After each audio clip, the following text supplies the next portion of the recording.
Hi, I'm Akui. I am Sophia. I'm Kathleen. And this is Crash Course U.S. History. And today we'll be talking about the Chicano movement. And its significance in the 20th and 21st century. Cue the intro!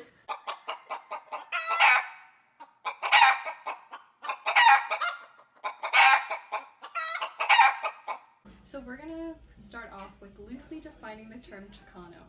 It's used to refer to Mexican Americans.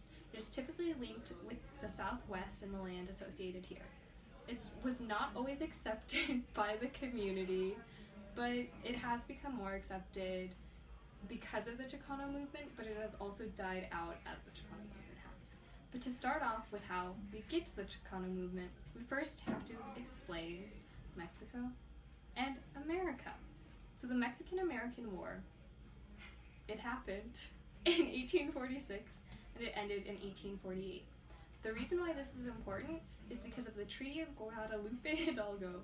It added an additional 525,000 square miles to the United States. It includes the land of Arizona, California, Colorado, Nevada, New Mexico, some of Utah, and some of Wyoming. Well, also some of Colorado. It wasn't like fully Colorado, but you get the picture.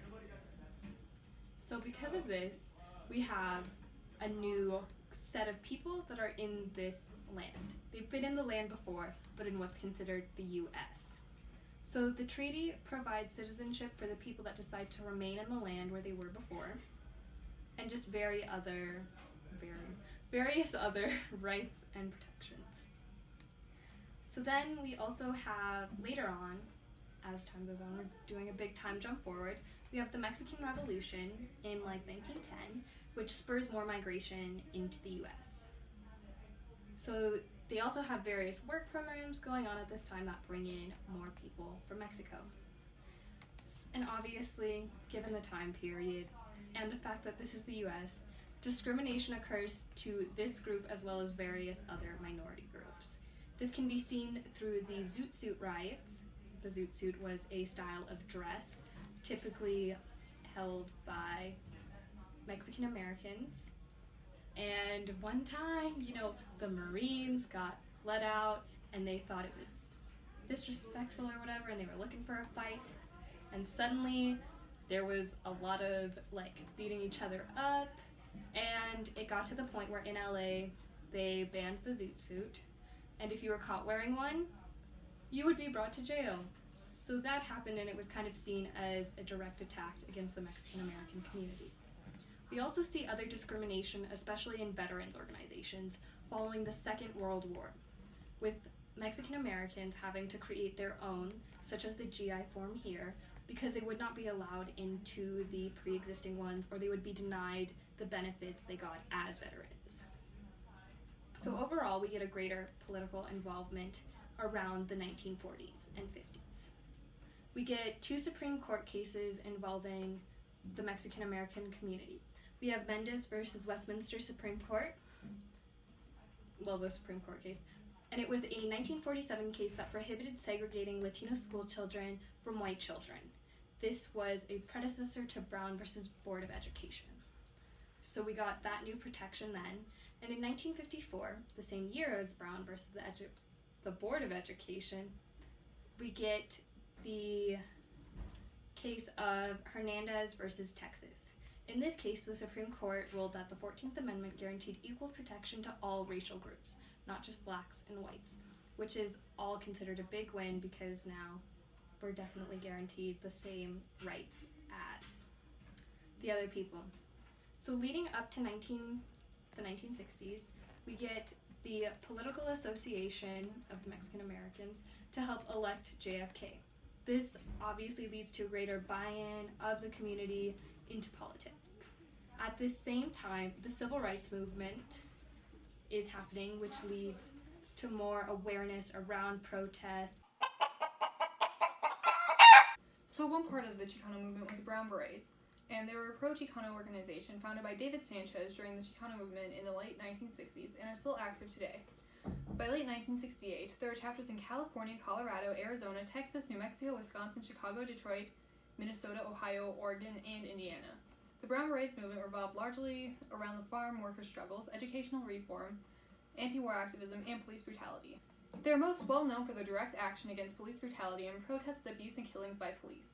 They also supported the farm workers movement, which McQueen will touch on, as well as the New Mexico land grant movement, a movement led by Diaz Lopez Tijanita, which aimed to restore New Mexican land grants to their Mexican and Spanish colonial owners. The Brown Berets also organized the Chicano moratorium against the Vietnam War and had 20,000 Chicanos who marched to protest the high casualty rates of Latinos in the Vietnam War. The Brown Berets also took over a small part of the land in Logan Heights, a place in San Diego, to protest the building of a California highway substation, which the community didn't want. This is marked by graffiti art and called Chicano Park now.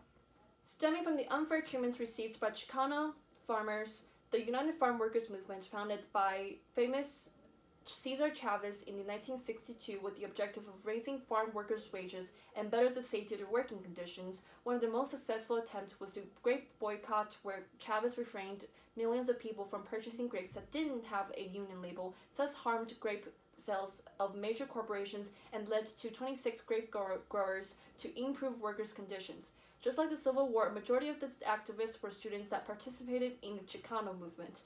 The El Plende Santa Barbara and the Chicano student movement of Aztlán was created in 1969 as hundreds of Chicano students gathered at the University of California to advocate for Chicano cultural nationalism and increased education among Chicano youths, including a group of activists created by students only named the United Mexican American Students in 1968, which is interestingly offered as a club here in CU Boulder.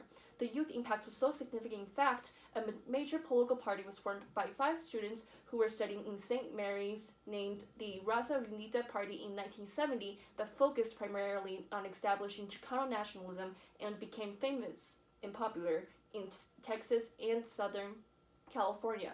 Fun fact, originally they were the Mexican American Youth Organization, or known as MAYO, and later morphed into politics. Raza Unida Party conveyed their ideas on the political realm from the absence of Chicano representation in Congress. The party was able to elect the first 2 Mexican American mayors in LaSalle County in Illinois. This was also the time when the idea of Chicanismo, or known as Chicana feminism, came to play. It challenges the stereotypes of Mexican American women restricted to the roles of the housewife, the child bearer, and the caregiver during the Chicano movement, which departs from the other feminist movements during the time of including a Chicano culture-oriented critique. This mode of thinking originated in the 1960s, which, unlike the first wave of feminism, it rose among African American discontent with the nation. Paralleled from the civil rights to the civil rights movement, one of the most prominent Chicano feminists is Dolores Herrera, an activist and labor leader who co-founded what later became the United Workers Movement.